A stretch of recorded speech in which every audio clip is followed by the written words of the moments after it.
Assalamualaikum warahmatullahi wabarakatuh. Perkenalkan, nama saya Muhammad Naufal Dafa Bakhtiar, kelas 12 MIPA 3, nomor absen 15. Alhamdulillahirabbil alamin. Wassalatu wassalamu ala asyrofil amyail wal mursalin wa ala alihi washabihi ajmain, amma ba'du. Sholawat serta salam tidak lupa kita haturkan kepada junjungan Allah dunia Nabi besar Muhammad Sallallahu Alaihi Wasallam yang telah membawa kita dari zaman jahiliyah menuju zaman yang terang benderang, yakni Aidinul Islam.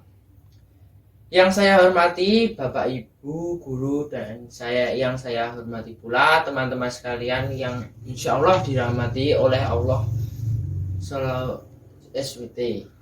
Amin amin ya rabbal alamin. Terima kasih kepada Bapak atau Ibu guru penguji dan hadirin sekalian yang telah memberi saya kesempatan untuk mempresentasikan. Pada kesempatan ini saya akan mempresentasikan tentang upaya penguatan karakter bagi siswa di masa pandemi.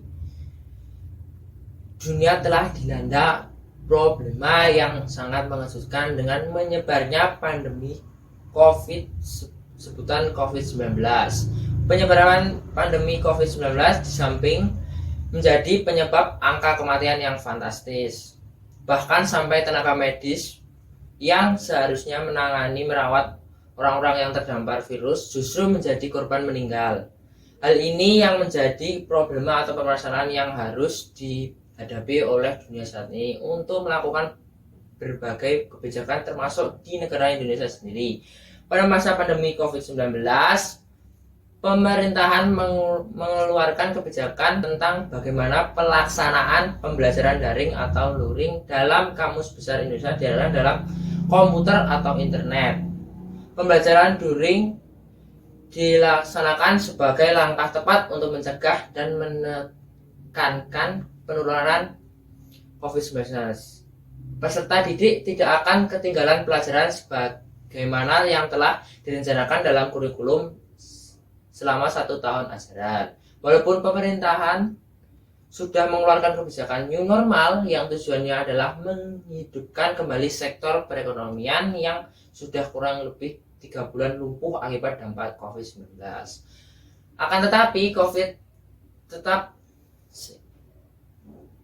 pendidikan khusus pembelajaran di sekolah belum sepenuhnya berani dibuka oleh pemerintahan.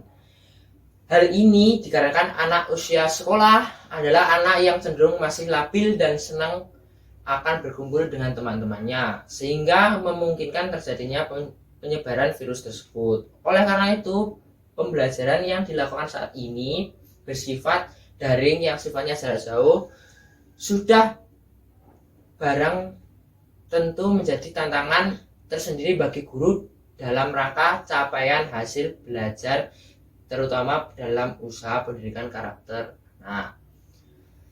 Maka usaha pendidikan karakter sesungguhnya diperlukan karena dengan pendidikan karakter dapat menahan kemerosotan karakter dalam hari-hari, juga dapat meningkatkan mutu karakter generasi sekarang yang akan datang.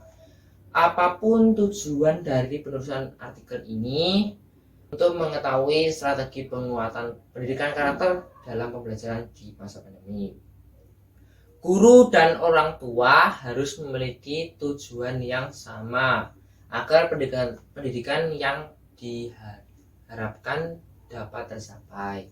Guru memberikan pengajaran dan orang tua memahamikannya. Ibarat seorang guru memberi buah mangga dan orang tua mengupasnya, tentu anak akan lebih semangat memakannya. Bukan hanya itu, pemantauan orang tua kepada anak dalam menggunakan teknologi juga sangat penting. Misalnya bagaimana mengatur waktu dalam menggunakan handphone ketika belajar dan bermain agar tidak salah fokus terhadap fungsi handphone untuk kegiatan belajar. Upaya membangun dan menguatkan karakter bangsa.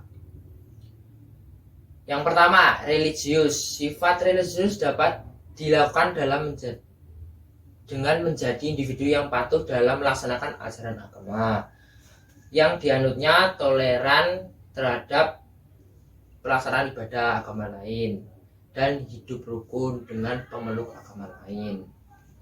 Contohnya sehari-harinya dapat diterapkan adalah dengan melaksanakan sholat duha dan membaca Al-Quran sebelum memulai pelajaran. Yang kedua, jujur. Dengan menjadi pribadi yang jujur akan membuat diri kita sebagai seseorang yang selalu dapat dipercaya dalam hal apapun. Perilaku jujur dalam kehidupan sehari-hari dapat diterapkan di mana saja, seperti tidak menyontek tugas atau dalam tes. Yang ketiga, toleransi. Kita hidup di negara Bhinneka Tunggal Ika, sehingga sangatlah penting adanya sifat toleransi kepada sesama masyarakat Indonesia. Contohnya dalam perilaku sehari-hari adalah tidak memaksakan pendapat sendiri di atas kepentingan golongan dan lain-lain. Yang keempat, disiplin. Dengan adanya sifat disiplin, masyarakat dapat menunjukkan perilaku tertib dan patuh pada berbagai ketentuan dan peraturan. Contoh sehari-hari yang bisa kita lakukan adalah dengan menaati pengaturan cara perbaikan yang sopan di sekolahan. Demikian presentasi artikel saya. Apabila ada salah kata, saya mohon maaf. Saya akhiri. Wassalamualaikum warahmatullahi wabarakatuh. Bukan artikel, dulu.